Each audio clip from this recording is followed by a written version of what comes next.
Welcome to Escaping Purgatory, a podcast where we rewatch Supernatural, then talk it through in the hopes we can finally escape this show. Join us each week and leave comments on upcoming episodes. Together we can escape Supernatural Purgatory. Hi. Hello. Guess what? What, Annabelle? We're in the same room! Oh my god. I know, it's so weird, actually. For the first time in, I think we figured it out, I think it was nearly 4 years. It was nearly 4 years, right? Since I've been to your house, yeah. Yeah. Yeah, but we've seen each other 2.5 years ago for your wedding. But I didn't come to your house. My wedding, no. My wedding was nearly 4 years ago. Oh, Jesus. All right, then. Then, yeah, it's... Yep. Oh, my God. It's been a minute. It's been a minute. Me and Annabelle together, actually in the same space and time zone. For once. Yeah, it's super nice. It's just, really nice to see each other and hang out. This is probably the only episode we're going to do while you're staying over. So. Yes, we've been doing other things because, surprisingly, even though our lives seem like it, it's not all about Supernatural. What? Is it? No, it's been about the Winter Olympics, actually.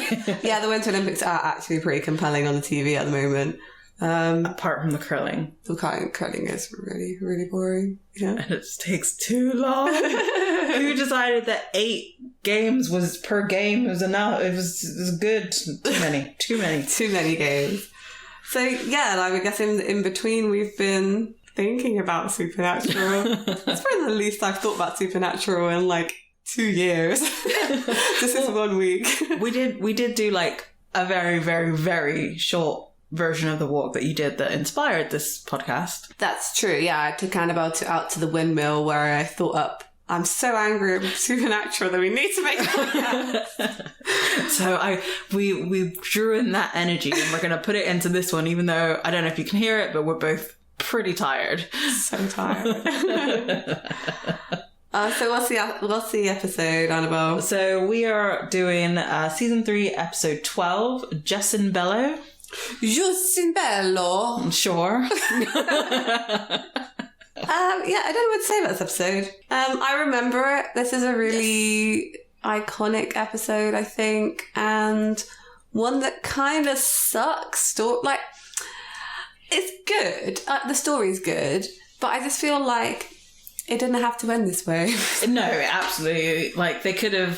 They didn't make use of any of the characters that they brought in to the season, and then they just sort of did them dirty, I feel. Yeah, I think so too. So, there is a little director's thing on this, which is actually by Sarah Gamble talking about this episode. Okay. And she was saying, we needed to wrap up the B plot. And I was like, but Did you though? Yeah. You need to wrap up the B plot? And one thing that really stuck with me that she said was about Hendrickson. She's like, I think he's a really good character. So what we want to do was we want to deepen that character. So you really got to know him and then kill him off. It's just very Supernatural. I feel like this is probably the beginning of that trope, right? I don't really remember any other characters from season 1 and 2 where we they're reoccurring and then we got to know them and then they got killed. I mean, there's Gordon, there's Bella in this season too. But they both came from this season. But she did also say in that thing that the ending was supposed to be open-ended, maybe he's not dead. Oh. But I was I'm pretty sure everyone's dead. Considering the way Ruby put it and the flash of light. Yeah, no, that's... Yeah, it felt a bit of a cop-out to say, well, maybe they're not dead. Yeah. So you could bring them back later, but then they never did, so no. They're dead. They're dead, guys. This episode is written by Sarah Gamble, that's why she was talking about this episode in the extras on the DVD, and directed by Phil Segresha, who did a good job. I really like the directing on this episode. Yeah, me too. There were some cool zooms. There were actually 2, I counted. Oh, yeah? Yeah. I did not. And they were both really good. I think you probably didn't notice them because they weren't funny. Yeah. They weren't Robert Singer. For me, this episode goes right into the action. Straight in, we see Sam and Dean breaking into somewhere, looking for Bella, essentially. It's funny because we had like Dream a Little Dream of Me, but between that there was Mystery Spot where they didn't really mention the cult at all. That's true. So it's like, oh yeah, she stole the cult. Yeah, I mean, the only mention of it is like at the very, very beginning before we go through it over and over and over again, and like they know they can't find her, so they're like, just give up. Yeah, I don't know why I'd like forgotten. I was like, I always forget Bella steals the cult. It's what like a dark spot in my mind where I'm like, oh yeah, she did do that.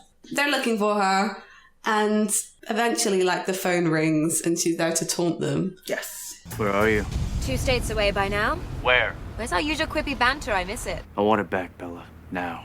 Your little pistol, you mean? I think what's interesting is at this point, like her and Dean are still having this like banter relationship. They're clearly supposed to be like into each other, but Dean's kind of over it by now because she betrayed them. But what's interesting, when he asks about the cult, he assumes that she's going to sell it, and this is kind of the first indication that we get that maybe that's not what's going to happen with this. Because Bella says like, you know nothing about me. I wonder at this point if they'd chosen what was going to happen to Bella. You do kind of we've seen bits and pieces of her life. I think of Red Sky at Morning, and you know, she didn't want to talk about why the ghost was after her. Yeah, not really. And there has been like, and you know, she's dropped hints here and there, and I feel like this is the first time that we're really confronted with actually, yeah, no, we do know nothing about her. So it turns out that she's basically set them up. Yeah. Because the police like burst in, you know, arrest them. Bella hears this over the phone. I think she looks remorseful. I don't think she wanted it to come to this kind of thing. I don't think she anticipated how much trouble they were actually in. Possibly, yeah. Like, as much as she knows about them, I don't know if she knows about, like, she knows a lot about them in the supernatural sense. Maybe not so much in the real world sense. Like, she didn't know that the FBI was after them, maybe. Yeah, possibly. I feel like it's more like resigned. Like, I get the impression from this that they've been kind of hunting her for a while. And they've been going from place to place and like just missing her. And this kind of was the last resort to get them off her tail. That she didn't want to involve the police, but it got to the point where they were going to catch her and like maybe kill her. I mean, she doesn't know them well enough to know that they probably wouldn't do that, really. Yeah, I mean, as much as, because I think even, is it this one where he says he's going to stab her again? Yeah, it's, yeah, maybe I think you're right. It probably was very much a last resort. Because she probably doesn't want the police on her tail either. Well, yeah, this is it. I mean, she's obviously called an anonymous tip, so she's kind of all right there. But yeah, I think she didn't want to do this, but had to. Yeah. I would say them getting arrested is just really funny to me. I don't know why. There's too many lingering shots of them on the ground, like looking at each other like, oh no, this is happening kind of thing. They don't really look worried in any kind of sense. They're like, I guess we're being arrested. Yeah, I think especially Sam, like the previous times that they've been arrested and put in jail that one time, like Sam has always come across as like terrified of this whole prospect. Whereas this time, I think he's also just kind of given up and just like, well, I guess we'll just figure it out. Like, they've been arrested enough times at this point, and they're like, guess we've got to get out this one. Yeah. Hi, guys. It's been a while. So yeah, we get the title card as they get arrested and sort of like are on the floor looking at each other. And we see Hendrickson walk in and like be a smug little so-and-so. I love how smug he is in this whole episode. Yes, it's great. It's the whole time. I don't think he ever really loses it. Like even when stuff starts to go down and he kind of realises that he was wrong, it's still kind of, there's something about him that's a little bit smug about him. I don't know what it is. I know, I love Henriksen. I do. Obviously, they get taken to the police station, and it must be like the local police station. I don't know where this episode is set. It says Monument, Colorado. Oh, okay, so somewhere fairly small. Yes, I guess so. I guess so too. Oh, yeah, because they talk about later, like, taking them to Boulder, which is in the same state, right? Henriksen isn't happy because the sheriff had only sent, like, 4 men to go and arrest them. Like, that wasn't enough. What if they got it away? But it's basically all the people that he had available. I think it is funny because Henriksen doesn't underestimate them. I think he did in the beginning, and then he's realised kind of what they're capable of, and realising that 4 guys were super lucky that they got caught. Yeah, I mean, he's already seen them escape a bank with a SWAT team, and then they escaped a prison. I mean, Sam took down 2 SWAT guys single-handed. Like, they are not to be messed with in any way. No, exactly. And basically they go on this whole kind of power tripping thing. Yeah. Kind of Henriksen's kind of getting one up on the sheriff by letting a prisoner go that he's going to use the cell for Sam and Dean, presumably. He doesn't actually say that's why he's doing it, but that's why he does it. And do you know, for a minute I was like, I wonder if they don't want to leave him in there because he thinks they're so vicious that he would use that innocent person as like a shield or a way to get a one-up on the police to like let them out. So he wants them completely isolated on their own. Oh yeah, I think so. I think that's pretty standard as well because they're like supposed to be serial killers, yes. right? You wouldn't want to put them in a cell with somebody else. Mm-hmm. He's just making room for them. Can you imagine that if you've been just arrested for like drunk and disorderly and they're like, we're going to put like 2 known serial killers in your cell. We're going to handcuff them, but other than that, like, you know. That's it. The most dangerous criminals you've ever laid your eyeballs on. Think Hannibal Lecter and his halfwit little brother. Do you know what these guys do for kicks? Dig up graves and mutilate corpses. They're not just killers, Sheriff. They're Satan-worshipping nutbat killers. As far as Henriksen, this is how they explained it to Dean last time. Basically, they think John is the leader of some kind of cult, right? And that's basically brainwashed Dean into thinking that monsters are real and he has to go on this, like, epic quest to kill monsters, and that he somehow dragged Sam along for the ride. Because they were trying to turn Sam on him before and be like, look, your brother's a bad dude. Like, why are you with him? To Henriksen, like, Sam looks like an idiot. Like, he could have got out of this at any point. Yeah. And I guess he did, actually. Because he would have known he went to Stanford. Exactly. Like, he knows he got out of it at some point. So, like, why did he go back? I think it's funny because the Satan worshipping bits, you're like, they're really not. They're really not. They're like the opposite.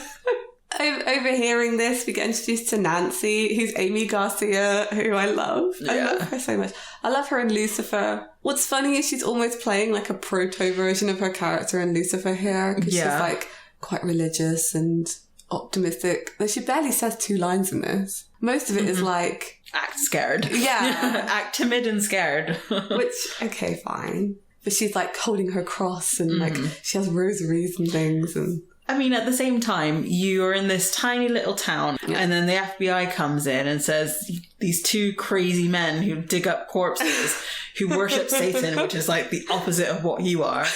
I think that's a fair reaction. Yeah, poor Nancy. Yeah. She's like I don't know, it's just a secretary trying to get on with her day and this is all going wrong. Yeah. So he's saying that they're going to take them to Supermax as soon as possible and to basically get the sheriff's people to guard all of the exits of the station because, again, he's taking them seriously. He doesn't want Sam and Dean to escape. I think it's interesting the tone change. I think Henriksen's always taken Sam and Dean seriously, but it's gone up a notch every time he's met them. Yeah, I guess because, you know, they haven't been deterred, right? No. Every time he's interacted with them, I'm guessing, you know, in his line of work, people get scared. Yeah. Whereas Sam and Dean, like, they are not being scared of him. Like, if anything, they've probably a bit more cautious, but really not that much. Yeah, and like they've also proven to be like extremely coercive as well. Yes. Because I think the last time they basically convinced another police officer to let them go. Yes. And then they found like a grave on fire. Like, to him that must look wild. Like, why did she do that? How did they manage to convince her that they could get away? So we then get this like scene between Sam and Dean coming into their cell and they're all like... they're chained at the feet as well as the wrists, but they're chained together and it's like they didn't realise until they tried to sort themselves out. I do love that. Yeah. Like, they tried to go in opposite directions and basically almost fall flat on their face. like they sit down and then decide to switch spaces and that's when they like try like, and it's like, what are you doing? Like, why aren't you looking at your feet while you're moving around as well? Look, come on, guys. How are we gonna Houdini out of this one? Good question. Because they really do just like get themselves out of things. Yeah, they do. This did surprise me because they've still, it looks like they haven't been searched. They still have some of their stuff on them. I mean, I guess Dean doesn't have his guns, so they were probably like patted down. Mm-hmm. But they still have some stuff on them. So I'm surprised that Dean doesn't have some way to get out of these handcuffs on his person somewhere. Yeah, like in his boot or something. Yeah, you know, sole of the boot, hidden up sleeve, under his collar. Maybe his ring. Yeah. We've already seen him open beer bottles. What else can you do with that thing? So I was surprised that, like, they didn't really make any attempt to break out of these handcuffs, I guess. But I guess once they're out of them, then how do they get out of the cell? Anyway, I don't know. I just sat there thinking, you guys should be able to, you should have practiced this. Yeah. It's almost like they gave up with this situation. Like, maybe they were thinking when they get transferred, there might be an opportunity. I think they are writing it out kind of thing. Yeah, I think they are looking for a way out. I think it's just, at the moment, it seems unreasonable. Yeah. Henriksen rings his boss and basically says, like, I've got him. Sir, I've got him. And it's really funny because in this guy's, like, FBI office, there's loads of pictures of, like, Sam and Dean everywhere. There's some really good shots of them and, like, clearly, like, a map where they've been and all this kind of stuff to find them. Boss says, like, I thought you'd never catch them. It's one of the few times that we hear them referred to as the Winchester Boys. I think that's used later on. Like, they always call them, like, the boys. I don't really like it. No, because it's very like it would have made more sense if John was still around at this point. Yeah, but they aren't boys. It's like I can't call two guys that are older than me like the boys. It's just weird to me. Oh, those boys. Yeah, like I mean, the FBI agents are older than they are, so it kind of makes sense. I would be, okay, but I'm slightly older than Dean is now in this situation, right? If I was committing these kind of crimes and they were like, we're going to catch those girlies, I'd be super annoyed. That's very true. Excuse me, I'm committing crimes as a woman. I don't know, it's always kind of annoyed me. Controversial in the supernatural fandom to not call them the boys. Especially since, like, that's literally what they refer to for the rest of it. Like, as soon as Crowley comes in. Yeah, but I feel like Crowley gets away with it because he's an old demon. This is true. This is very true. And Mark Sheppard is older than them. I know that the point doesn't stand. I don't know. Also, he uses it in a kind of derisive way. Yeah. Where this just seems like, I don't know. I don't know. For me, this scene between Hendrickson and his boss, you know, we've seen Hendrickson be super, like, confident and, like, yes, and now suddenly his boss is, like, talking about his headstone, saying couldn't catch the Winchester boys. Rude. It's rude. And it's just, he really, like, just tampers down his spirits, and it's just, like, I feel like we get to see a different side of Hendrickson, like, very quickly. Yeah, I think so too. Because he backs down, like, if you compare it to how he took control of the police officer, the precinct, and everything, and then suddenly talking to his boss, and he's just like, yes, sir. You got it. Like, okay, I'll do that. I was just like, no. There are many parallels in this episode between Dean and Hendrickson. And this is one of them. Yes, absolutely. You know, answering to authority that he respects, I guess. Dean has a different situation with authority that he doesn't respect. But authority he respects, he acts in the same way. I think this is interesting because Hendrickson's clearly like, I cut these guys, I'm on my way for a promotion. And just like every other boss in the world, it's like, you are just about meeting your expectations. His boss, his name is Stephen, says that he's not going to send an armoured bus, he's going to send a chopper to pick these guys up. So Sam and Dean have really made a name for themselves in the world of the FBI. Yeah. Well, so he's deputy director. I mean, that's quite high up. Yeah, that's really quite high up. I think that's literally like if the director goes, then he's in charge. So. It's crazy. And they're sending it even though they don't have a helipad. They're going to put it in the parking lot, which seems like super dangerous and weird. It's just, yeah. They clearly just wanted to blow up a helicopter in this episode. Oh, yeah. You know, they finish this phone call. Then, because Henriksen has got crap from his boss, he immediately shouts at the sheriff. Yeah. Because that's what happens. Mm-hmm. Don't ever be in the vicinity of anyone having a bad conversation on the phone, because you're immediately going to be the one who gets shouted at next. Henriksen goes to basically taunt Sam and Dean. I love this scene. I love it so much. It is pretty great. You know, Henriksen tries to sort of bait them into a conversation. And obviously it's going to work because it's Dean. He cannot not take the bait with anything. Again, it's a very different like attitude to what he just had with his boss. Mm-hmm. Like he's now taunting them, being like, haha, I'm going to celebrate. Like, even though I just got torn to shreds by my boss, but I'm going to celebrate. I got a lot to celebrate. I mean, after all, seeing you two in chains. You kinky son of a bitch. We don't swing that way. Nah, that's funny. No one was making a gay joke, Dean. Why did you make one? He literally just said, seeing you two in chains. Like, oh yeah, you know, it's funny because, haha, you're locked up, I caught you. Okay, fine. It's a joke. Dean's making light of the situation as he always does. But the way Sam looks at him like, why did you say that? Yeah. Sam's reactions in this episode are pretty great. Like, the thing is, Henriksen already thinks they're from a real weird, like, cult family. So, like... You're not helping? Yeah. The implications there of what you just said, Dean, it doesn't help your situation. Oh, no. Dean still taunts him and says, like, you know, we're going to get out of this. I wouldn't celebrate too early. We're going to, we're going to go. And Henriksen says, yes, that's right.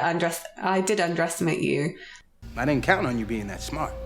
But now, I'm ready. Yeah, ready to lose us again? Ready like a court order to keep you in a super maximum prison in Nevada till trial. Ready like isolation in a soundproof windowless cell so small that between you and me, probably unconstitutional. How's that for ready? Take a good look at Sam. You two will never see each other again. That point, Sam and Dean are like, oh no. Yeah. Maybe he's like actually serious about this.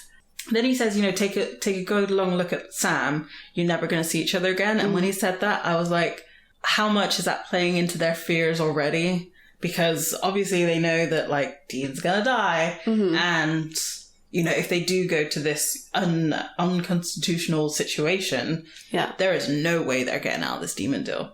Dean is just going to die in prison and like... Yeah, that's true. Sam's not going to be able to do anything about it. I mean, this is kind of their worst nightmare, that they get separated, something would end up happening to Dean, and then Sam's going to be left all alone. That's not what Dean wants. That's not what Sam wants. Mm-hmm. I think this is the point where kind of the gravity of the situation dawns on them, that maybe they won't get out of it this time because they are being treated like serial killers. Yes. And they even hear the chopper arriving. Mm-hmm. Dean drops his whole smug act. He's just like, you've just got the wrong guy. You got the wrong guys. Oh, yeah. I forgot. You fight monsters. He tries to tell him that, you know, your daddy brainwashed you with devil talk and no doubt touched you in a bad place. Now, as much as I hate John Winchester, I feel like this joke was too far. I mean, you see the reactions on both of them of like, yeah, he was a shit dad, but like, he didn't do that. Yeah, I agree with you. Like, it's kind of almost acknowledging that he knows that John was a crap dad and the research that he's done, but yeah, then has taken it too far to like get a rise out of them. Mm-hmm. It is weird how Henriksen is like constantly taunting them. It almost gives them a bit more motivation to escape. Yeah. But yeah, that definitely is like what brings Dean down to be like, why don't you shut up, essentially. Yeah, and he basically shuts down. What's interesting is like Henriksen's clearly done all this research on them. So he knows about them fighting monsters, although he doesn't believe that it's real. And has probably followed them from place to place and seen what's gone down. In none of this research, he hasn't seen anything that maybe has somewhat not been explainable. That kind of, I don't believe that could possibly be the case. There's some cases that they have there would have been some weird goings on beforehand, before they arrive, and then stop when they've left. Like, I feel like if they'd done a lot of research on Sam and Dean, they would have kind of... It's almost like the X-Files, right? Where they go to these places that are like unexplainable, go to these cases that are unexplainable, and then they either find an answer or they don't. And Sam and Dean can't be the answer for every case that they're looking at in this instance. I mean, yeah, that should make sense, but I feel like that plays into what happens in this episode. Because if you think about it, of all the people that, like, of what happens next, Hendrickson's the one who's the most calm. So he may not 100% believe it, but he, being presented evidence to his face, he's not going to doubt it. I feel like they could have made one reference here. Like, he could have said, oh, you know none of this is real. I mean, that one case here was like, we couldn't explain how you guys got out of that one, but... I don't know. I feel like there could have been like a single like throwback comment that maybe would have suggested Henriksen was slightly more open to than anyone else in the station, just because of what happens next. I don't know though. It's fine. I mean, he is basically a hunter, Hendrickson. So, you know, what we were saying last week with Mystery Spot, Sam was being so focused on one answer of the trickster is the one who could fix this. Yeah. That I wonder if Hendrickson has the same mindset. Like, they are the ones that I need to catch to stop all of it. Yeah, that's very true. Like, obsessive. He would make a good hunter. Which, which I'm sure we'll talk about later on as well, I think. He leaves them. As he leaves the office, his boss arrives and kind of like hands him a load of paperwork to do because, of course. And that's basically, he's like a distraction technique as he goes and talks to Sam and Dean. Yeah. Stevens goes to the cell, introduces himself as Deputy Director Stephen Groves. He basically says, you know, I've been waiting a long time to find you guys. And he pulls out a gun with a silencer and just shoots Dean in the like shoulder / upper chest. I was kind of taken aback when that happened. I didn't realize that it was going to happen. So when it did, I was like, oh, damn, Dean got shot. And he, you know, Dean goes flying backwards and Sam attacks and manages to like get the gun off of him. Yeah. And then we see that Stephen is actually being possessed by a demon. And he then smokes out. Well, Sam exercises him. He begins to exercise him, but doesn't actually complete it. I thought he did. I thought Sam exercised him because, like, he was fully into it. He, like, completed the incantation. He kind of, like, you know, he grabs him and starts this. What is interesting is this is a nice contrast to Sin City, where Dean doesn't know it at all. Yeah. And he said then, like, my brother knows this off the top of his head, and, like, Sam's proving that in this moment. Yeah.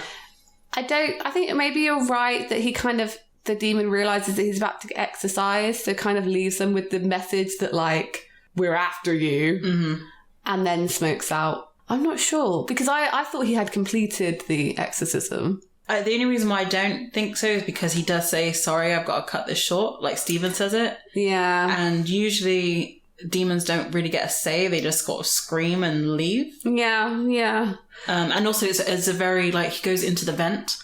That's true. There's nothing stopping him from leaving. Right. So why wouldn't he leave? Yeah, okay, fine.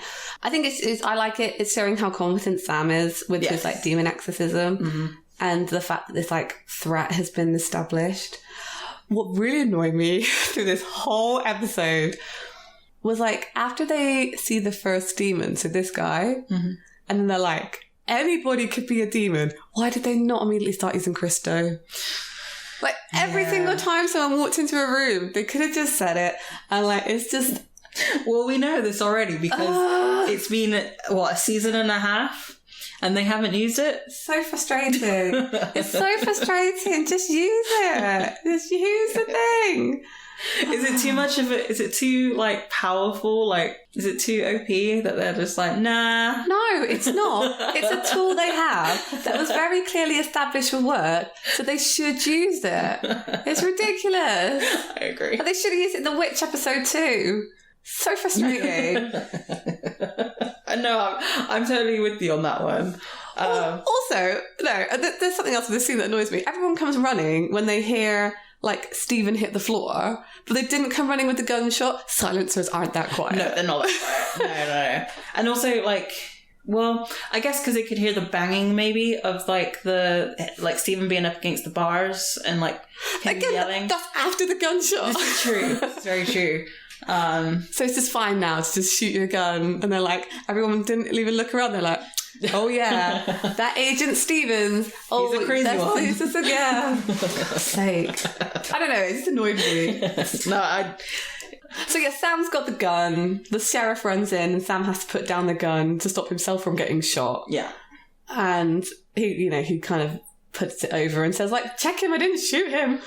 And they find out that he's not been shot, but he is dead. And Dean said that he's probably been dead for months. What's really okay? Again, like, Henriksen says, what did this to him? Dean is very reluctant to admit to Henriksen any stuff about demons or monsters in this episode. It's always Sam who's, like, starts to take the lead on it. Mm-hmm. What did you do to him? We didn't do anything. Talk or I shoot. You won't believe us. He was possessed. Possessed. Right. So Henriksen's like, obviously thinks they've done something. Don't know what he thinks they've done. Satan, right? Yeah, Satan magic. And calls for the helicopter, but he's not getting any. They're not getting any answer on the radio. Mm-hmm. So he sends 2 guys to go look. And everybody's dead. Everybody is dead. Everybody's dead.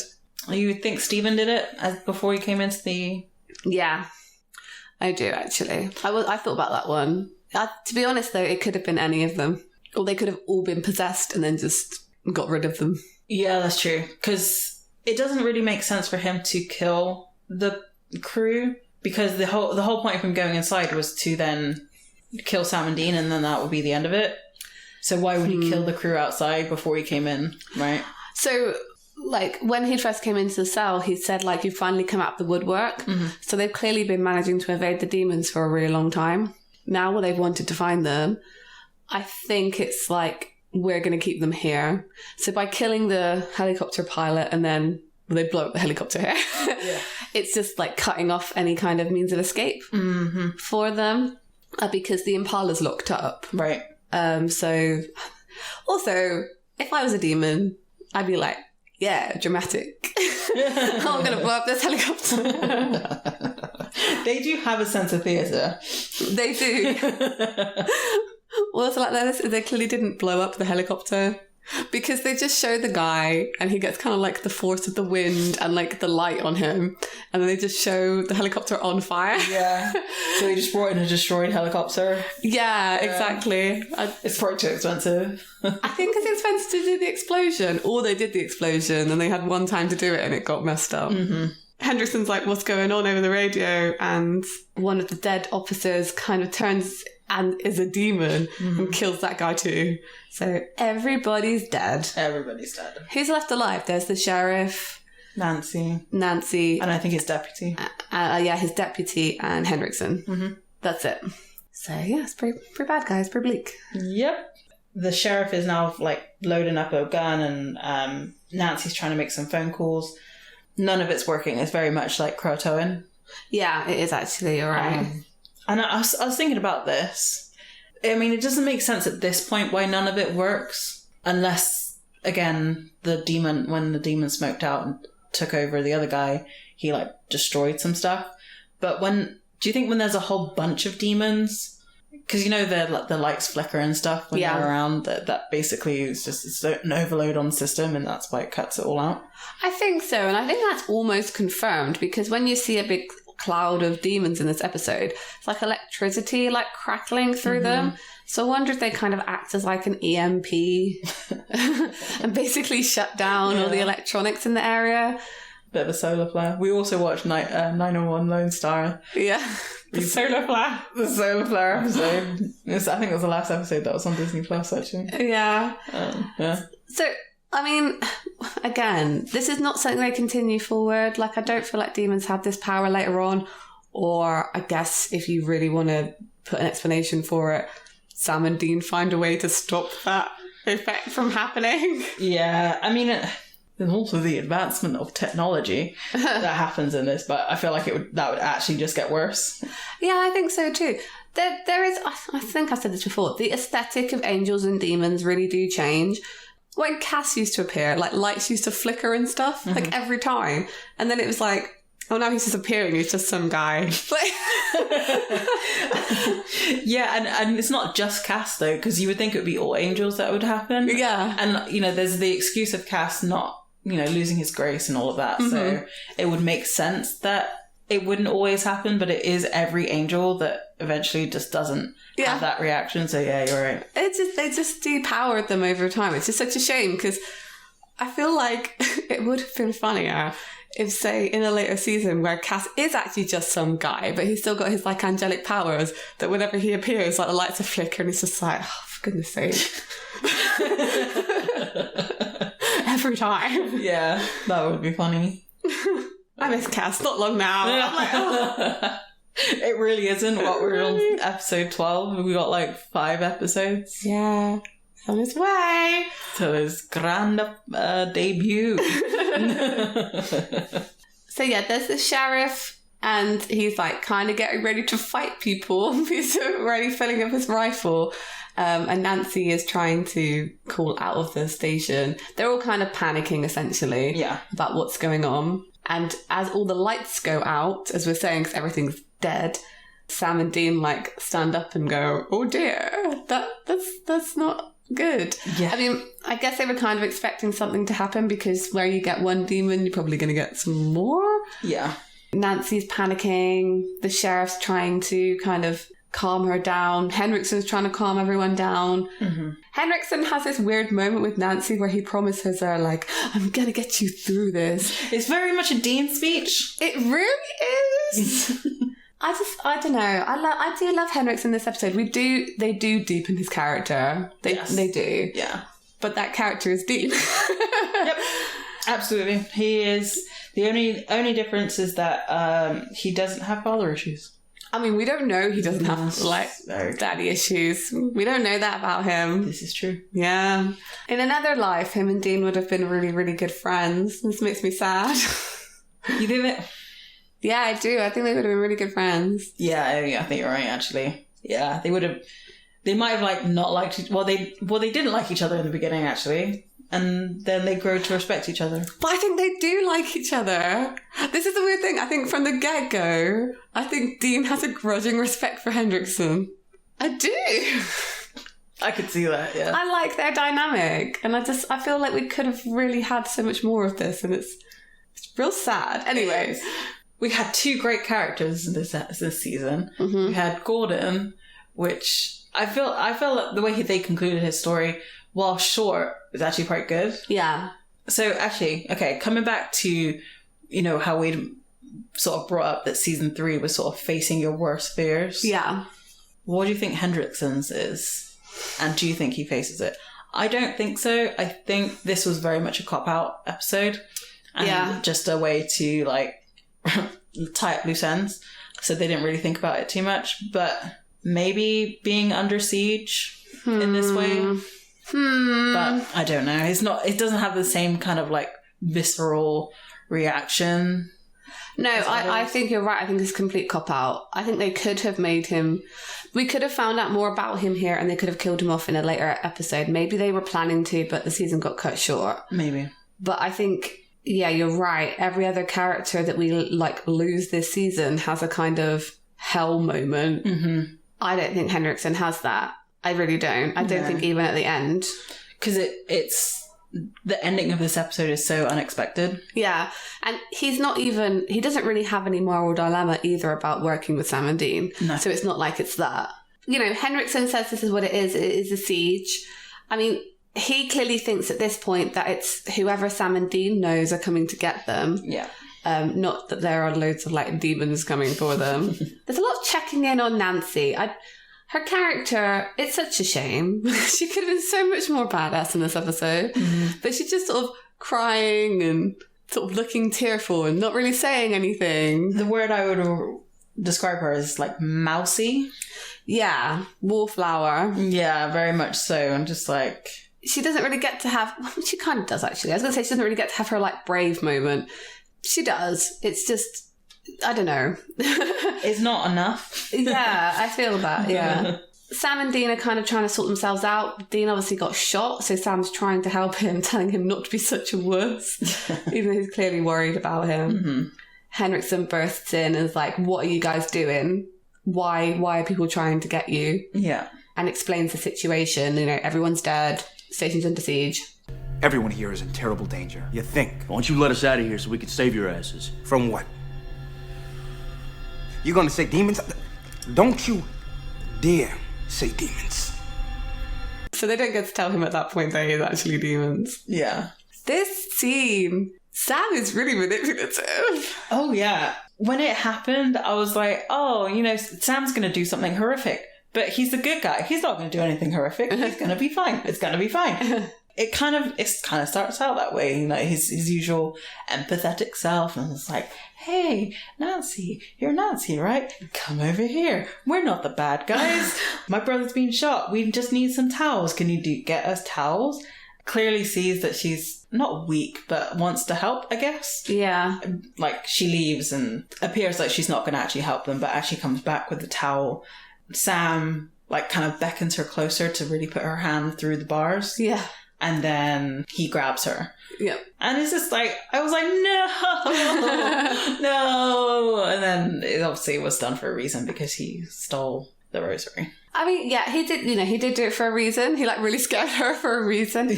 But it just felt so un-Sam-like to do it. Mm-hmm. I was like, oh, I think even Dean was like, what are you doing? Yeah. Like, why? You know, he does manage to get it, which means they can now make holy water or, I guess, just, like, chuck it at a demon.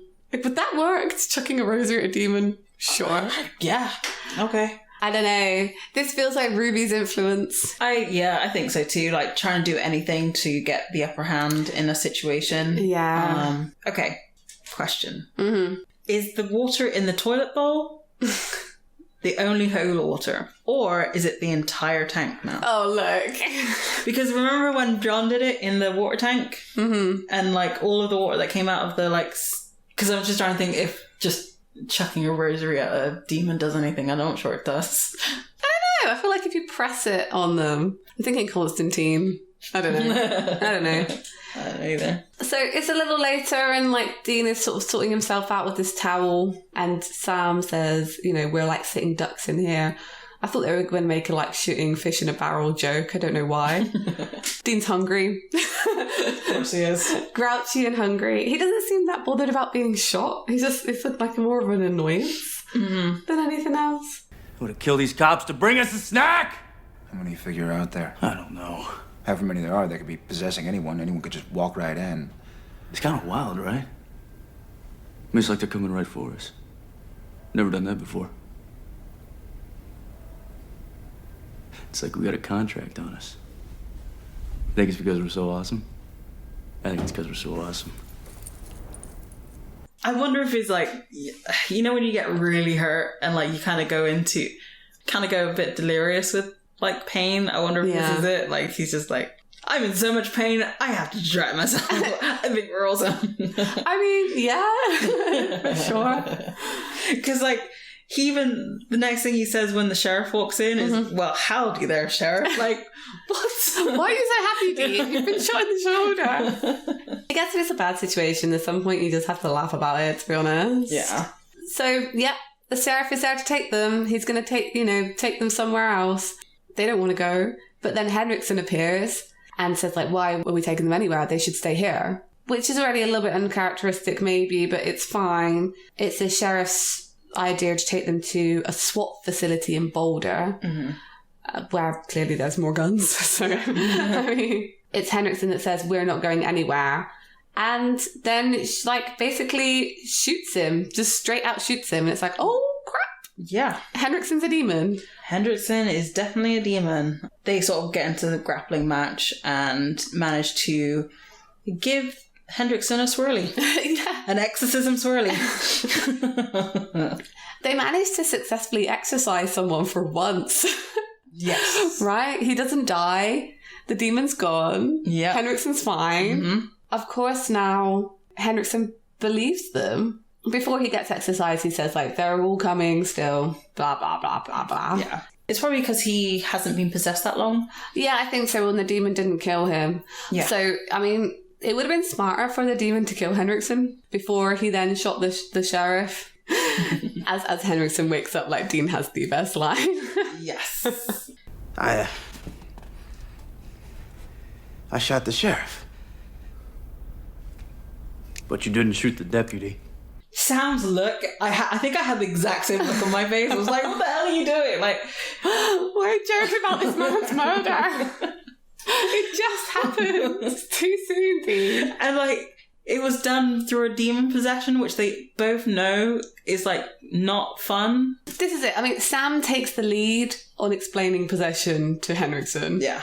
Because he's the only one that's been possessed so far. That's true, actually, yeah. I mean, of course, Henriksen believes them now because he's just been possessed. And as we know, when you get possessed in Supernatural, people maintain their, like, mental faculties, so they know what's going on and they kind of see what's going on through their own eyes. So he would have seen himself shoot the sheriff and know that he had no control over his actions. Sam manages to kind of explain that to him a little bit. You know, just says, like, you were possessed. Possessed, like... Possessed. That's what it feels like. Now you know. I owe you the biggest I told you so ever. It's like, oh yeah, Sam, you do know what it feels Yeah. like. Felt for Sam in that moment. In these recent seasons, I don't think it ever leaves him. No, I don't think so. I think every time they think, you know, see people getting possessed by demons, I think there is a pause for Sam in dealing with them. And I think a lot of that plays into this episode. But there's a few things here that are questionable when they're dealing with demons. Beyond Christo. Beyond Christo. Dean gives Henriksen back his gun, which we know is a very sort of loaded action in Supernatural. Yes.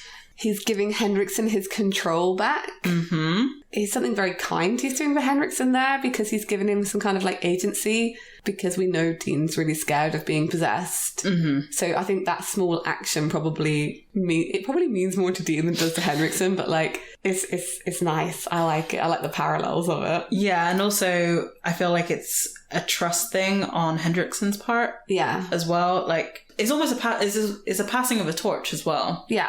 This is the knowledge that we're giving you. Like, demons are real. Everything that we've been doing has actually been for the betterment of humanity, I guess.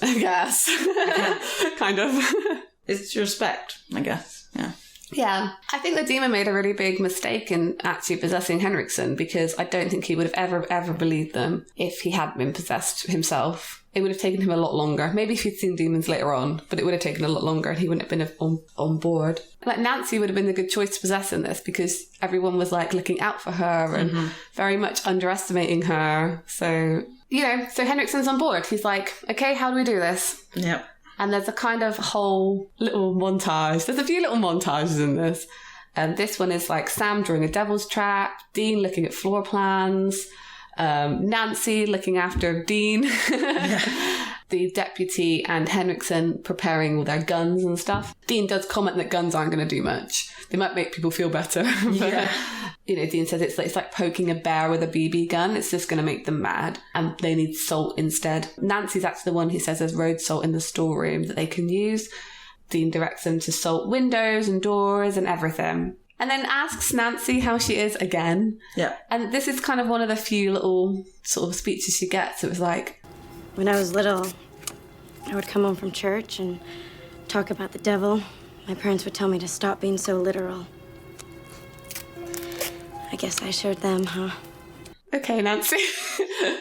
Yeah, it's not actually the same thing. And she almost seems kind of like a little bit pleased that she was proven right. I do wonder if like it was almost an obsession for her to be talking about this kind of stuff and like all projection because this is like the most insight we get in her character. I mean, yeah. What do we know about Nancy? She's kind of meek, kind of religious. That's basically it. Yeah. And, I mean, yeah.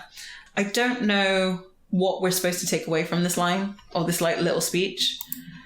I guess that some people believe in demons, so good for them. Like, is she somehow more prepared than everyone else? No, not really. No. Like, what is it telling us? Yeah, you're right. I don't know. Maybe it makes sense in the context of like what happens with her character later, but it doesn't really add to that either. So, okay, Dean's just like, thanks her for taping up his shoulder, and then asks the deputy as he comes back in with the salt where his car is.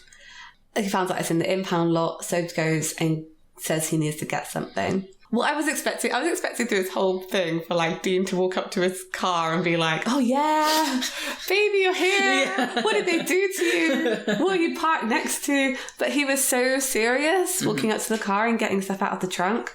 So he opens it, he like pulls out the false bottom, puts things into a bag, like loads of different stuff. Like I'm not even sure half the stuff he did. The main things they show him getting are like the amulets and some like his shotgun, I think. Mm-hmm.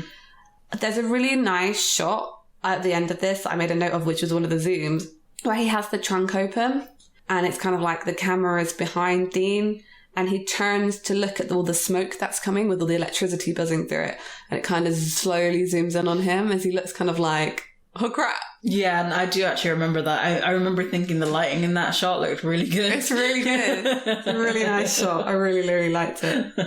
He goes back inside. Sam's still drawing devil traps on the floor and lining all the stuff with salt. And then Dean like rushes in because they're all coming. He saw the smoke. Like it all kind of hit the window, but luckily they finished salting everything so it's not getting straight in. Dean hands out these like medallions. Yeah. I don't know what they are. But he says they're to keep them from being possessed. Mm-hmm. And Nancy asks, what about you and Sam? So she sets up this iconic moment, to be fair. This is why Nancy's here. Yeah, this is why Nancy is here. Because Dean and Sam like pull down their shirts to like show their matching tattoos of like the anti-possession symbol. Oh yeah! Like this is the moment that we've been waiting for since the beginning. Like their tattoos, it's finally here. I wonder what made them decide to get it. Maybe it wasn't after Meg, because we've seen them shirtless. We've seen Dean shirtless. Yeah, we have. Yeah, would we have seen... It's a difficult one, because I feel like Mystery Spot, do we not see that section of his shoulder in the shower? I'm not sure, maybe we don't actually. I don't think so. I don't think we do. Smart. How long you had those? Not long enough. Do you think Bobby has an anti-possession tattoo? He must do. He must do. Do you think they all went together? Yeah. I 100% think yeah. I think this is my personal... I've never actually thought about this, like when they got them done and who they got them done with. But I think it must have been with Bobby, because Bobby gave them the original anti-possession trinkets they had. Mm-hmm. So I think they would have had to consult him on what it would have to look like. Yeah, probably. Didn't they ask Bobby about like how he doesn't get possessed? I feel like that question gets asked of him and he doesn't answer it. Yeah, so maybe he'd already had a tattoo at that point. Yeah, so maybe like... He's like, I know a guy. Maybe it's Rufus. Maybe Rufus tattooed him. I wouldn't be surprised. Yeah. I'd love that. They should have... Anyway, we haven't been introduced to Rufus yet, but yeah, I feel like that could be canon. And like we've said it multiple times about the hunter community, like they share information, but they don't. Yeah. Because you would think that this, now that, they're all hunting demons all the time, this would be something that they would tell everybody to go get. Yeah. But I don't think they do. Not until like Sam is like the leader in like season 15. I feel like that's when they already have something like that. Yeah, like I think they start to like, suggest people get them essentially. Yeah. What's interesting to me is like where they are. That's always like, why did they get them there? And like the obvious answer is you don't want it on an extremity like your arm or your leg, because like a demon could just cut that off. Right. So like having it on your like main torso is a good idea. But I feel like there are many times when they're caught and they're like pull down their shirt and like, ha, anti-possession tattoo. Yeah. I feel like there are other places on their body they could have got it where it would have been less findable. like on your diaphragm. Yeah, like on the sternum, just under the boobs. Yeah. Would have been quite a good place. Or like just on the back, the same place but on the back. Less pulling down the shirt kind of action happening. Yeah. I guess you could still kind of do that. But, I mean, in terms of, like, placement and continuity, putting it on the back would have saved their makeup team so much time. So much time, because how often you see their back? That's really true. Look, guys. Or a face tattoo. But then it's right there and we like, just cut that bit off. Which... Yeah, just a moan about this for 1 second. Why did Dean Jr. deep sigh? Why did he get his anti-possession tattooed on his forearm? An easily cut-offable place. I don't know. I think it was for storytelling, because how weird would it be for him to somehow show his, like, to show that hunting continued in the family, like, or that he was protecting from demons. Like, the thing that I hate the most about that is Jack is all powerful, and yet he hasn't taken out everything. I mean, this is what I kind of wondered. Maybe, I mean, they don't address it in the finale, but maybe heaven and hell is closed at this point. Maybe angels can't move between heaven and earth anymore, and demons the same. Mm-hmm. So monsters would make more sense. That maybe I'm defending it now. Maybe Jack would leave monsters because we know they're not all bad. Yeah. Like, you wouldn't want, like, Garth and his family to suddenly disappear. That's very true. Right? No, yeah, you're right. So maybe that's why they stayed, but maybe demons and angels can no longer get to Earth to meddle. So it could be that demon possession isn't a problem anymore. And maybe it's more of like a family tradition thing. A sentimental thing. So the placement doesn't really matter. Mm-hmm. And as we all know, forearm tattoos are quite common. Yeah. But you're right. It's probably just like, it's the easiest place to see it. Yeah. To be like the continuity of the Winchester line. Yeah. The thing that gets me is, like, this is way later. I can't remember what season it is. It's season something.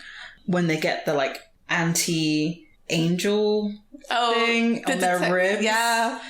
That's actually kind of smart to have it inside the body. Yeah. I feel like that doesn't really matter in the end of the way, because, like, they can still negate that. Somehow, I don't know. Because I'm thinking of Gadriel, like... a lot of things stop working many times for plot. But yeah, that was a good idea on Cass's part. Yeah. Bears the question, why aren't all hunters very heavily tattooed with all these protection symbols? You know, why aren't you wearing the, like, you know, the angel balancing sigil that every time they draw it, they have to draw it out in blood on something? Why can't you just have that tattooed on you somewhere? I mean, maybe you still need to trace out in blood, but at least you got it, so you don't, in case you forget it, like, on you somewhere. I just feel like they should have been way more heavily tattooed. Or, like, more prepared. Yeah, just more prepared generally. Yeah, tattoos. They are there now. I don't know why I felt they were a slightly different orientation than they are later on. I feel like Sam's was, like, fully upside down, you know, with the 2 points of the star at the top. And I feel like later on, the point of the star is, like, just slightly off-center. Couldn't tell you. I also could not tell you. But I would like to do a side-by-side comparison. I mean, I trust their continuity people probably did keep it pretty good. Yeah, or at least try to. Yeah, it's a tough thing to do. Mm-hmm. They see a load of people gathering outside, and Nancy recognises one of them as someone she knows. And we kind of get a close-up of her, and she's got black eyes. Oh. And Sam says, "That's not Jenna anymore," which is such a movie line. It really is, yeah. You know, Nancy says that's where all that black demon smoke went. So it's gone into all of these people. There's, like, I think at some point they say it's 30 people. Yeah. It's almost like they're trying to do, like, a zombie thing, but the zombie thing doesn't quite work out. Yeah. Yeah. Yeah, definitely. I can see that. I don't know what their plan was, actually, really, at the beginning. They were going to fight them, but surely they could just keep coming, you know, if they weren't exercising them. So... who were they waiting for to save them? Because presumably no one. If they can't get hold of anyone. Yeah, I mean, maybe it's very much like, we're going to hold down the fort for as long as we can. Yeah. And come up with a plan as we go. I mean, that's very much Dean's style. I think he even says in this episode, like, going down swinging. We have this cute little scene between Henriksen and Dean's kind of showing him shotgun shells full of salt. Fighting off monsters with condiments. So... turns out demons are real. FYI, ghosts are real too. So are werewolves, vampires, changelings, Evil clowns that eat people. Okay, then. It makes you feel better. Bigfoot's a hoax. They kind of have back and forth, and Henriksen says, like, what are we dealing with? Dean doesn't know how many demons there are. And we get this really nice kind of speech from Henriksen, like, my job is to protect people. Been busting my ass for 15 years to nail a handful of guys. And all this while, there was something off in the corner so big. So, yeah. Sign me up for that big frosty mug of wasting my damn life. You didn't know? But now I do. Like, why was I doing my job when I should have been doing yours? Yeah, that's what it definitely comes across as. Yeah. And I that's the first time we kind of... I feel like Jodie echoes this later on. When we meet Jodie, and I love Jodie so much as a character, there is some of Henriksen's character in her. Yeah. Of like, oh, I've realised that this is all real. I'm going to do everything I can to save as many people as possible. Now I know the truth. Yeah. Because I didn't know the truth before. And this is why I think Henriksen could have been such a good character going forward. They could have had their contact in the FBI who is having to constantly try and explain how he's, you know, managing to balance his new hunting lifestyle with his job and covering for them in like ludicrous ways. Right.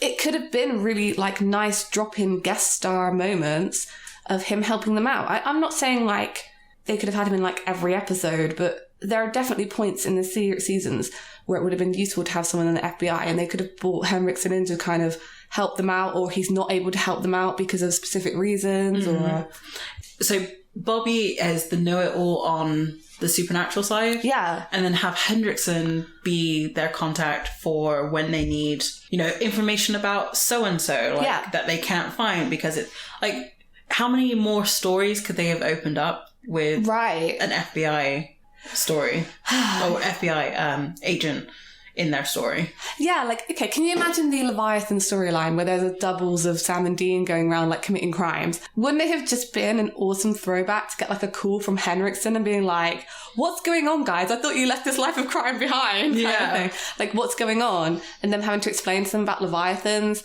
There could have been like a nice plot about him finding Leviathans in the police force. Like, I feel like there were other avenues they could have gone down. Had almost the potential, like just talking about it now, to be a spin-off. Right?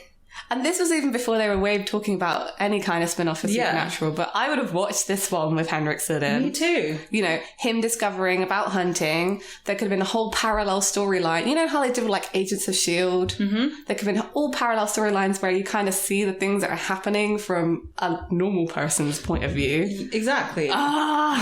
Him setting up a team. Yeah. An FBI team. Hey, look, Chaos Machine. If you're listening, I have your next project.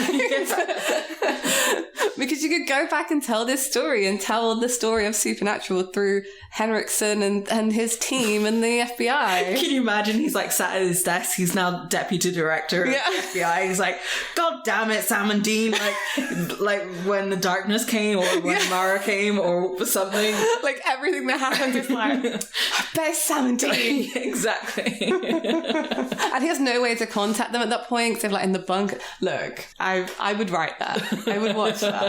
It would be good. It would be great. There you go. Sarah Campbell said that, you know, he may not be dead. Yeah, it's open to interpretation, just like apparently everything else in Supernatural, so why not? I'm not bitter about anything, by the way. Yeah, I really like this. Dean says to him, like, you didn't know, so it's not your fault. You didn't know about all of this. And, Dean's trying to make the point, I feel, through that. It's like, if you did know, you would have been doing something. Right. And because Henriksen says, I do now, you know, and then asks, what's out there? Can you guys actually beat it? Can we win? We said, can you win? But it really is a group effort at this point. Because Henriksen knows their abilities, he wants to know if they can win. Yeah. And it's almost like, he's almost saying, to me, I took it as like, can you win? And how can I help you win? Yeah. Or maybe he means it in the larger sense, like everything that's out there, are you going to eventually beat it? That's true, yeah. I don't think that Sam and Dean feel like they could ever stop every single thing that's out there, as much as they would love to. Whereas I feel like Henriksen still doesn't understand the scale. Yeah. So he does think that it's possible to stop everything. Yeah, I agree as well. Dean's line here, it's just as painful when it hurts, and I don't want it. Honestly, I think the world's gonna end bloody. But it doesn't mean we shouldn't fight. We do have choices. I choose to go down swinging. Plus, you got nothing to go home to but your brother. Yeah. What about you? You rocking the white picket fence? Mm-mm. Empty apartment, string of angry ex-wives. I'm right where you are. Okay, yeah. Moving on. Moving on. We've said our piece many a time Many about this. times about what we feel about that. I mean, it does end up to be true. It is, yeah. But it shouldn't be. No. Nope. Plus, you've got nothing to go home to but your brother. And this is the bit. Right. The bit, and that's why that first line should be different. Like, that's why it should have ended up different. Because Dean's saying, I'll go down fighting. And, you know, Henriksen says, yeah, you know, but you don't really have anything in this world except your brother. Except by the end of the season, he does. He has way more than that. I don't want to do this rant today. I don't feel I have the mental fortitude to do it. You know why I was wrong. Yes. And, you know, Dean asked Henriksen, what about you? Are you rocking the white picket fence? Which I love that as well. And Henriksen says, no, like, I'm right where you are. It's almost like I don't know, there's kind of like both sort of saying they're like confirmed bachelors. Yeah.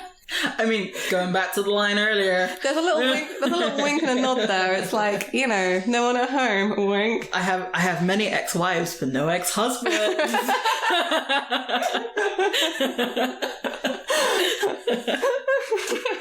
Silly. Yeah. So he's basically telling us, the audience, that he is perfect hunter material. He really is. He has no one. He has nothing. Mm-hmm. And he's willing to give it all up to save everyone. Yeah, exactly. To beat everything. Yeah. And I feel like it's also at this point that little begrudging respect just becomes respect. Oh, absolutely. Absolutely. Like I said, they would have been really good friends. They would have been. They would have been really good friends. I don't like this episode anymore. I don't like it. Yeah. Yeah, no. This is a cop-out episode, 100%. Yeah. I think so too. So they hear a crash and Dean and Henriksen kind of run into the office. Phil previously had like broken the salt line. Yes. Was this done on purpose?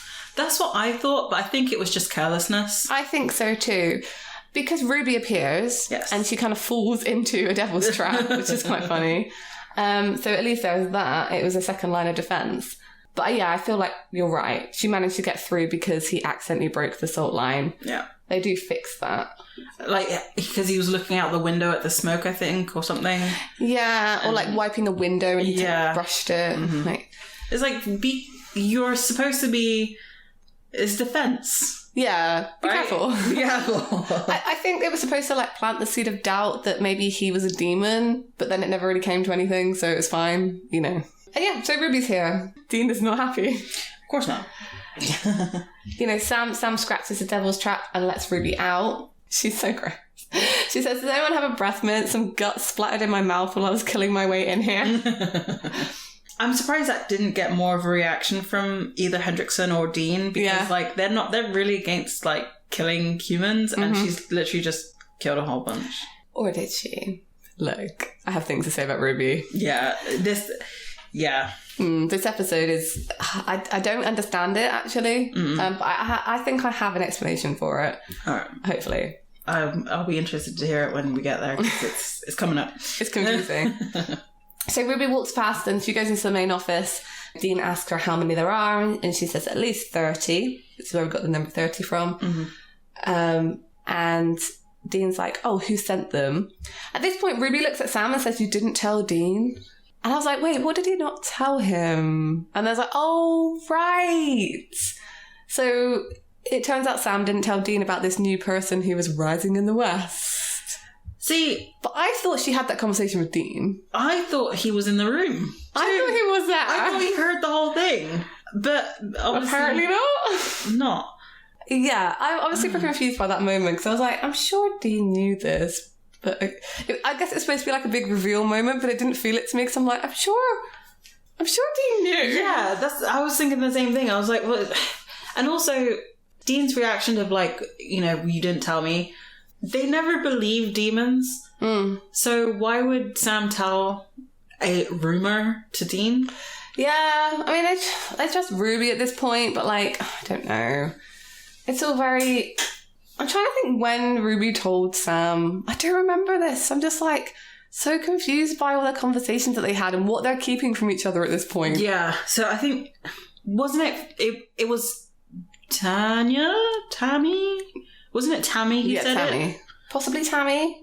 Yeah, I think Tammy did before Dean arrived and like, yeah, okay, fine. They make a whole point here about the new leader not being a he, which they're clearly like, to the audience, like, well, you all thought it was gonna be a man. Yeah. Which, to be fair, it's supernatural, so yeah, probably did think that. Yeah. But no, turns out it's Lilith. It's the first time they said Lilith. I think Lilith... I'm not sure if it's actually I'm not good on my biblical knowledge. I'm only good on my biblical knowledge as far as what Neil Gaiman's written about it. So Lilith was actually before Eve. Yeah, she's the first one. So she was like the first woman. Yes.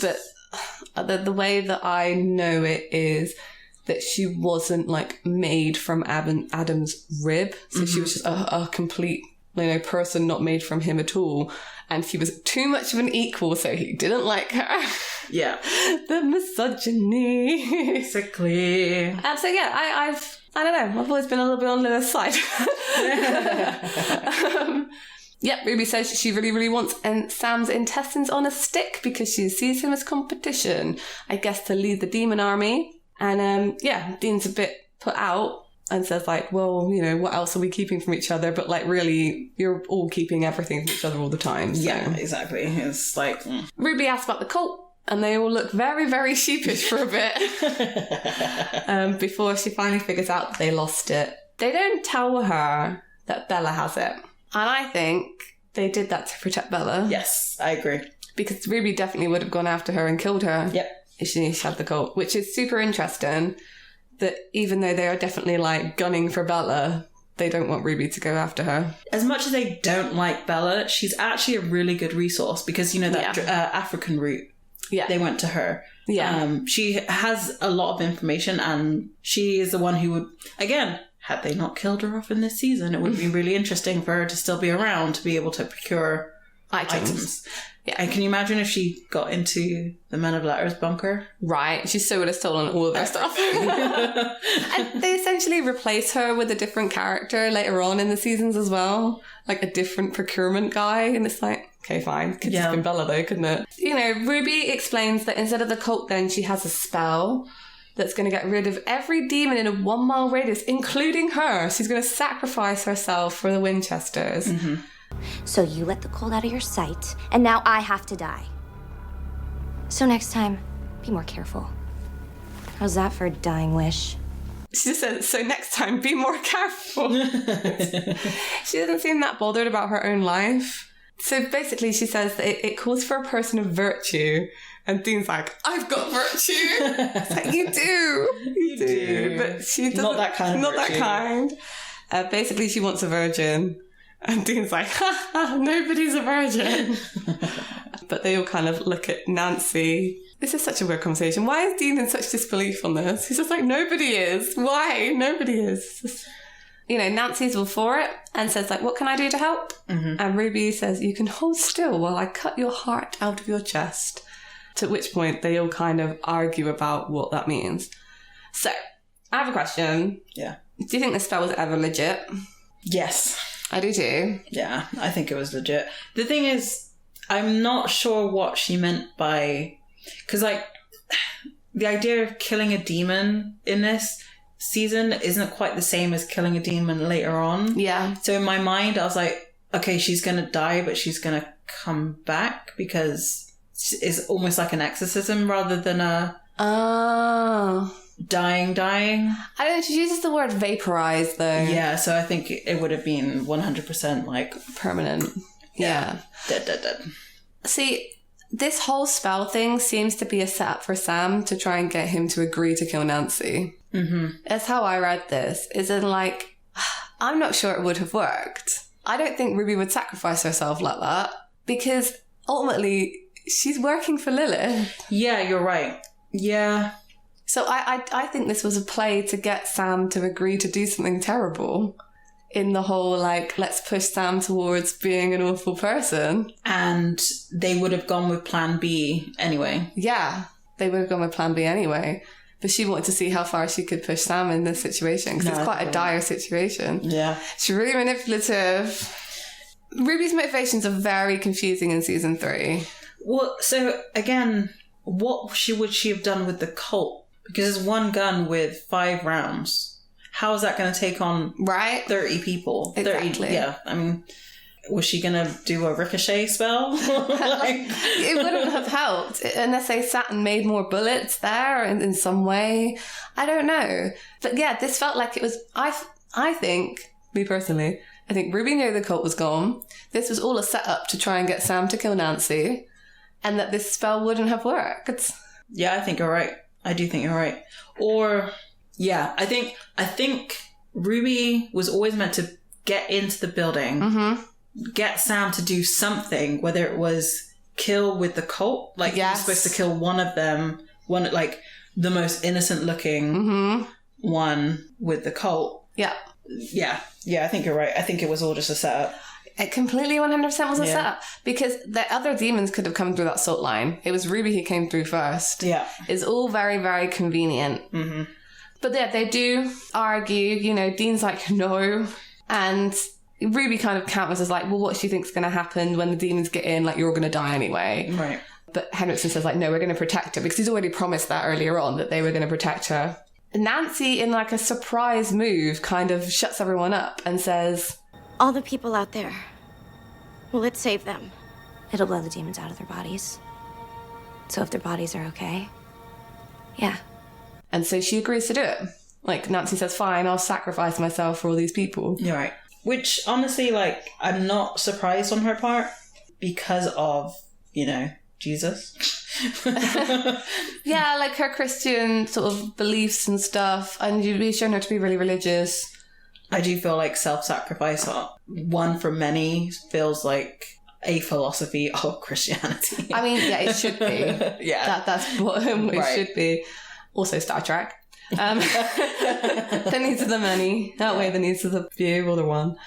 You know, Dean doesn't say no. He just says you don't need to do this. And I'm like, the self-sacrificing doesn't... It's need to apply to other people as well, Dean. And Henriksen says, we don't sacrifice people, we do that, we're no better than them, which is very true, and Henriksen definitely should have been a hunter with this philosophy. He doesn't know demons yet, but he got it. He got right it. Away. He gets it. He gets, like, no better than them thing. Like, I love Henriksen. Me too. Ruby says, we don't have a choice. And Dean's like, well, your choice is not a choice. At which point she turns to Sam, who hasn't said anything. Yeah. He's just stood there quietly, and, like, Dean looks at him like... Right, like you're on my side, right? We don't sacrifice people, right? And then he doesn't say anything and he's like really confused, like, Sam? What are you doing? So this is what I mean. It was all a setup for Sam to get to this point and agree. Dean takes Sam aside. Please tell me you're not actually considering this. Talking about holding down a girl and cutting at her heart. And we're also talking about 30 people out there, Dean. Innocent people. Who are all gonna die, along with everyone in here. Doesn't mean that we throw away the rule book and stop acting like humans. I'm not gonna let that demon kill some nice, sweet, innocent girl who hasn't even been laid. I mean, look, if that's how you win wars, then I don't want to win. Then what? What do we do, Dean? I feel like this is very much Dean's character. There are points they get to where they could win, and there's something that needs sacrificing that he's not willing to give up. Yeah. So the situation ends up getting worse. But, I mean, that's what it is, you know? You can't sacrifice everything unless it's yourself, apparently. Yeah. So, you know, Dean actually convinces Sam that what they're going to do is they're going to fight instead. He's got a plan. It's not a good plan, but it's a plan that doesn't include killing Nancy, so let's do that instead. And ultimately, Sam trusts Dean more than Ruby at this point, so he agrees. Yeah, of course. And his plan is to open the doors, let them in, and we fight. The thing is, right... We've had this plan before. In the very first episode against 7 demons, and the only reason why they won is because Ruby was there. Yeah, with her knife, her fancy knife. With her fancy knife. Why is the knife not a factor in this at all? I guess they don't want to kill these people. She was asking for the cult, which kills them. Yeah, but she has a knife, which also kills them. Right. So confusing. Yeah, so it doesn't make sense. It doesn't make sense. Not. It doesn't make sense. She's not covered in blood, by the way, when she comes in. No, that's fine. Not a hair out of place. Yeah. It's almost like she didn't fight to get in. Yeah. It's like she just strolled in. Yeah, it's like that, isn't it? It's like the Red Sea. Ruby, sneaky. Sneaky. So again, they're going through a little montage about how they kind of getting this to work. And Ruby is like, nope, this is insane, I'm leaving. And so she just leaves. I was gonna kill myself to help you win. I'm not gonna stand here and watch you lose. And I'm disappointed. Because I tried. I really did. But clearly, I bet on the wrong horse. We see them let her out, and all the demons just let her go. You know, she goes, who's gonna stop me?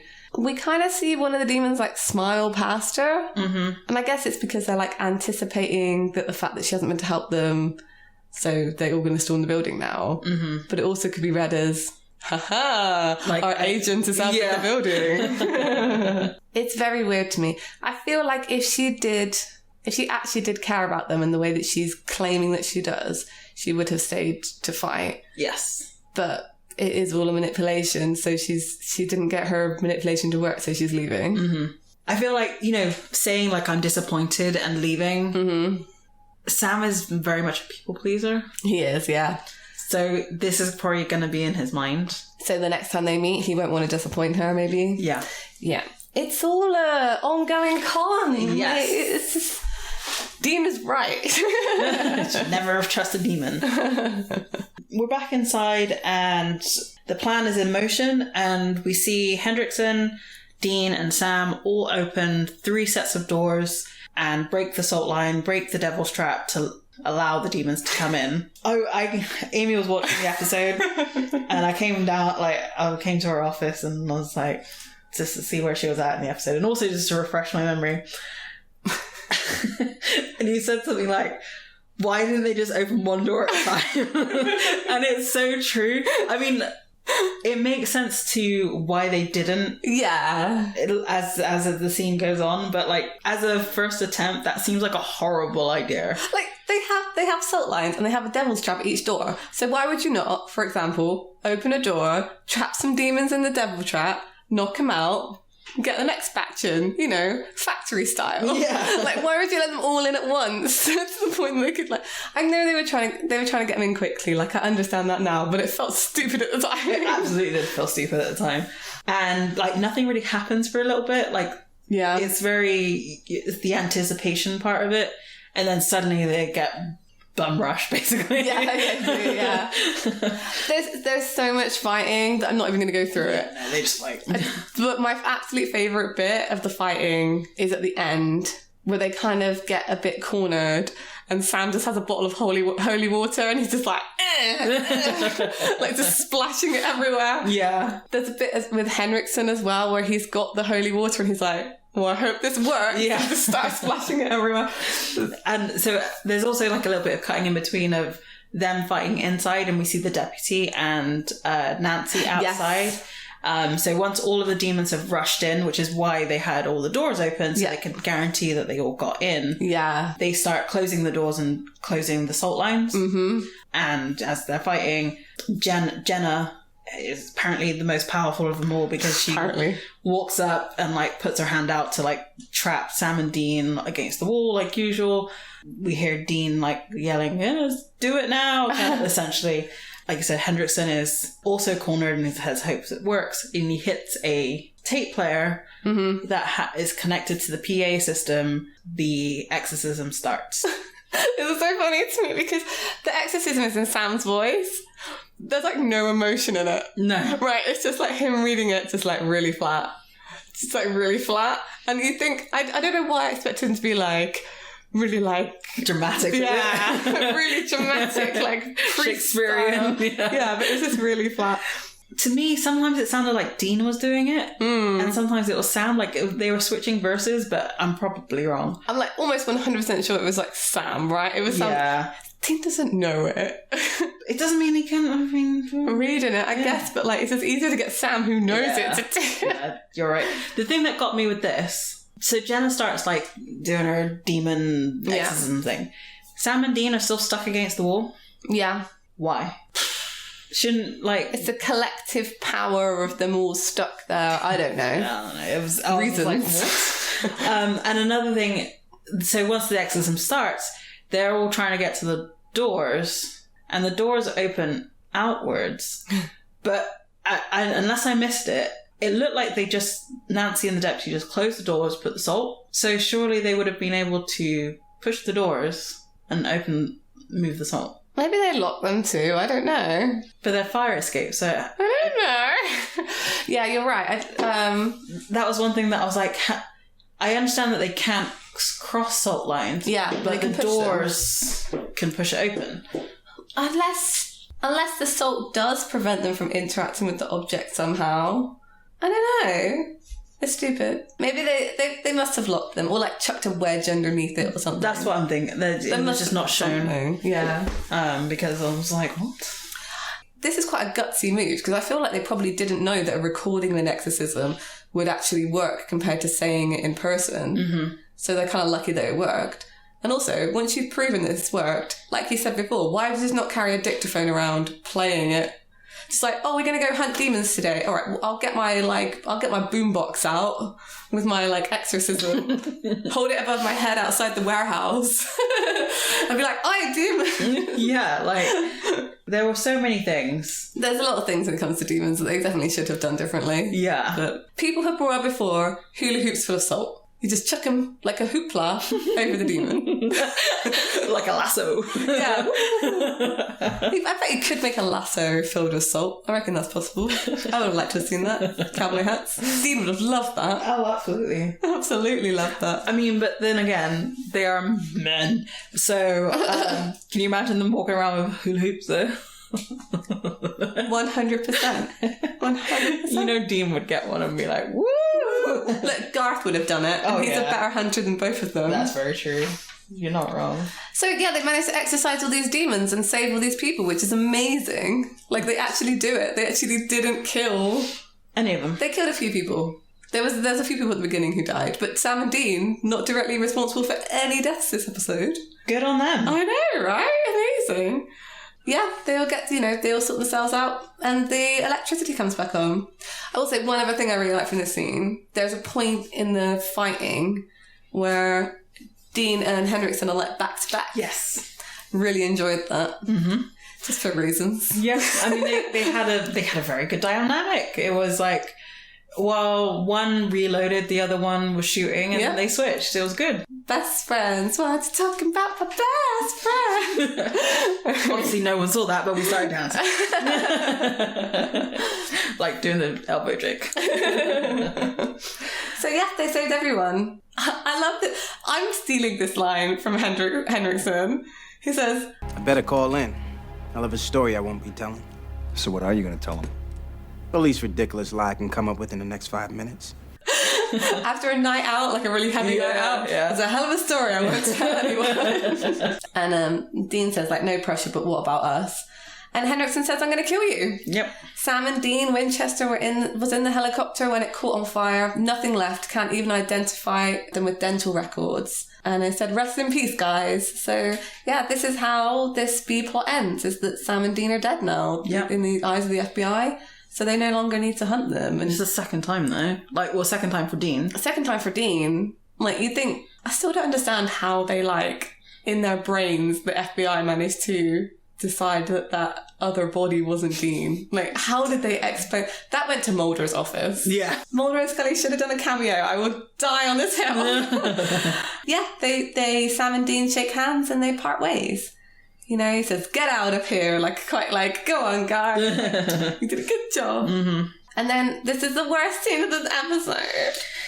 The thing is, right, They could have left it at that. There's been other people that we've left unexplained, open to interpretation. Yeah. And so they could have left it at this. They wanted to introduce Lilith and show how powerful she was. Right.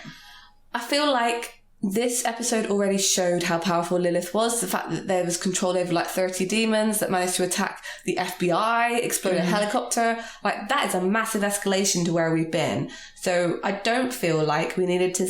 So we see a woman walk in with a little girl who walks up to Nancy and she's like, oh, hi there. And she says they're looking for 2 boys. They're brothers. She describes them as... one's real tall and one's real cute. Nancy asks, like, what's your name? And the little girl says Lilith, and we see her eyes turn white. And then it kind of like glows and we hear everyone scream. Yeah. So you're right, it is open-ended. We don't really know what happened to them, but it's assumed that they're all dead. But yeah, I like, we've had villains before. We haven't seen them previously. And I feel like it would have built up a bit more the mystery of Lilith if we hadn't seen her in this episode. And I feel like Hendrickson would have left at this point. Yeah, I think so too. I would have been okay if it was the local police precinct. And not Hendrickson. Yeah. Yeah. I mean, it does make sense that he would stay to like try and fix everything, because by the sounds of it, it sounded like it was very closely after this, because a lot of people have left. Like, I really don't know. I just feel like there was like no point to it. Yeah, no. I don't think they needed to kill off Henriksen. I think they could have left it more open-ended, that like, oh, he doesn't want to catch them anymore. I don't think there was a need to see Lilith in this episode at all. No, and like, and leaning into such a ridiculous stereotype of like the little girl. I mean, Sarah Gamble even said like, apparently it was her idea. Because they knew they were going to have a big bad at the end of this. And originally it was going to be a guy, but she pitched the idea of it being Lilith. And then they were like, well, what's creepy? Like, little girls are creepy. And she's like, especially little girls with British accents. And I'm like, it's such a trope, though. Yeah. I like the idea of Lilith being a bad guy. I don't mind this, but I don't know. It's just supposed to be creepy because it's a horror trope. Yeah. Which I get. I do get that. But I don't feel like they needed to kill off Henriksen. I just don't feel like they did. No. I was annoyed about it. Me too. So I'm actually still annoyed about it. Talking about it now, I'm annoyed about it. So the last act of this episode is we see Sam and Dean in the motel where they're staying. I guess they're a few states away or whatever from where they were.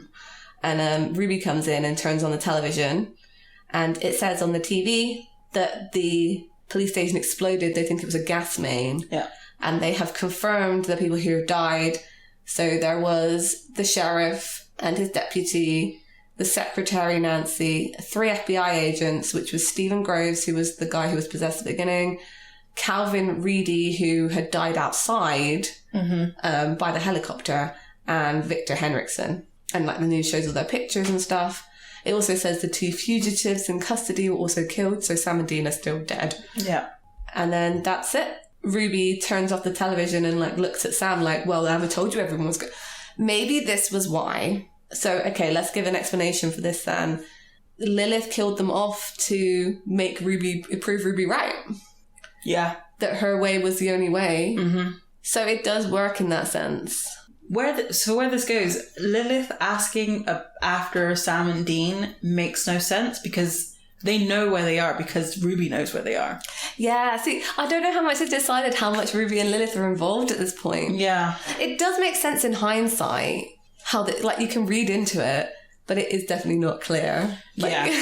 Yeah. It's right now, it's definitely looking like, I don't like this gloating from Ruby. Like, it's very much in character, but I just don't like it. Yeah. Because she's very much like, you know, if we'd done it my way, everyone would have been alive. But then if you know the story later on, it makes sense, because she's trying to push Sam towards a certain path. Yeah. Of like my way or the highway kind of thing. She also gives them like these bags that will, like hex bags essentially, that will throw Lilith off their trail, which again, they've been doing fine on their own. Yeah. So what is actually in the bag? Oh yeah, no, okay, all right, no, I've got a thing here, because I laughed at this in the episode and it was stupid. What were you going to say? she says, Lilith killed everyone. She slaughtered everyone and killed them all. And she goes, do you know how to run a battle? You strike fast. You don't leave any survivors. No one who can go running to tell the boss. So next time we go with my plan. But who survived to go tell the boss? Because the only demon I can think of it would be the one who left Stephen at the beginning, because all the other demons, in a really stupid way, exploded on the ceiling of the police station after they exorcised them. Because I remember laughing at the time and saying, why did they explode? Yeah. I think Ruby was the one who went to go tell her. I mean, yes, definitely. Well, she already knew they were there because all the how else? This is the stupid thing. Lilith already knew they were there because she sent all the demons. So this line makes no sense. Yeah. As to you let someone get away. That's why they died. Lilith already knew they were there. Mm-hmm. That's why she sent everyone. And plus, they killed a bunch of demons by apparently exploding them on the ceiling. And I've completely forgotten about that. Because it's so stupid. Well, so, yes, it's very stupid. But I think, again, because it was like electricity. So we've never seen so many demons get exorcised at once. I guess so. They spontaneously combusted? Yes. It was so stupid. It was, I guess they wanted to show them being destroyed, but I was just like, why did they explode? Anyway, sorry, I got in mid-trial. No, that's fine. But I'm trying to think what usually happens when they get exercised. They just kind of go into the ground, right? I can't remember. I can't remember either. They so rarely actually exercise a demon successfully that I don't feel they have a protocol for how they disappear. They usually just smoke off somewhere. Yeah, I think so too. That's why we can't tell whether they've been exercised or just leaving on their own accord. Yeah, that's true. But yeah, Ruby's a bad dude. Yeah, so this line, I don't appreciate it. Basically. So after your big speech about humanity and war, turns out your plan was the one with the body count. Do you know how to fight a battle? You strike fast and you don't leave any survivors, so no one can go running to tell the boss. So next time, we go with my plan. Or her little speech, because one, it doesn't make sense, like you said. It makes no sense. And two, they're never going to go with her plan. Though, yes, they've just shown that everybody died anyway. Yeah. That was out of their control. I know they have horrible control issues, so they will take the blame. It's their fault, yeah. Yeah, exactly. I mean, this is all for Sam, actually. This is all for Sam. This is all for Sam. All for Sam. She could see that he was on the fence. Yeah. And by saying this, I feel like it gets Dean more on her side because he doesn't like innocent people dying. Yeah. She specifically points out Nancy in this too. Sam will always look to Dean for the right answer. It's manipulative. It's all a ploy. Yeah. Ruby, bad dude. Bad dude. Bad dude. That's the moral of that story. Ruby's bad dude. Bad dude. And Henriksen should have got his own spin-off as an FBI monster hunter, and I think that should still happen. Yeah. I mean, it's not, with you saying that, it was open-ended. It was not open-ended. It was in the news report that he died. I know. That's what Sarah Gamble said was open to interpretation, so it must be true. Like all other things in Supernatural, they're open to interpretation. Yeah. I think you're right. They probably could have killed off everyone else in this episode and still made the same point. Yeah. So I don't really see why they had to kill him off. And spin off then. Spin off. It's the only way to make me happy. So it's got to happen, I guess. Yeah. Yep. What's the next episode, Annabelle? The next episode is Ghostfacers. I mean, I'm excited for this one. Yeah, it's a good one. This is a true look at what HBO Sam and Dean would look like. I feel like we should swear in that episode. I feel like in just, as a homage to Ghostfacers. I think so too. We should swear. Okay. We can maybe beep it, but we should swear. So thank you to the Pixel Agora for doing our wonderful logo art. Mm-hmm. You can follow them on all of the socials. They're on Tumblr. Go commission them for some art and go support your local artists. You can also buy the logo on stickers, magnets, all that on our Redbubble. And also reach out to us. We ask questions on Spotify, so go ahead and go look at those and give us an answer, or just reach out to us on Instagram, Tumblr, Twitter, all of those. Facebook, we're even there. Yeah, we're everywhere. Yeah, we're everywhere. Like glitter. Literally everywhere. Just search for the Escaping Purgatory or Escaping Podcast. Yeah, exactly. So this week, we took some turns and some tumbles, and we met a nice FBI agent in the woods. He seemed a bit confused about being there, but we told him it's okay because if he just went through that portal, he'd get his own spin-off. So next week, hopefully we can find our way out. Bye. Bye.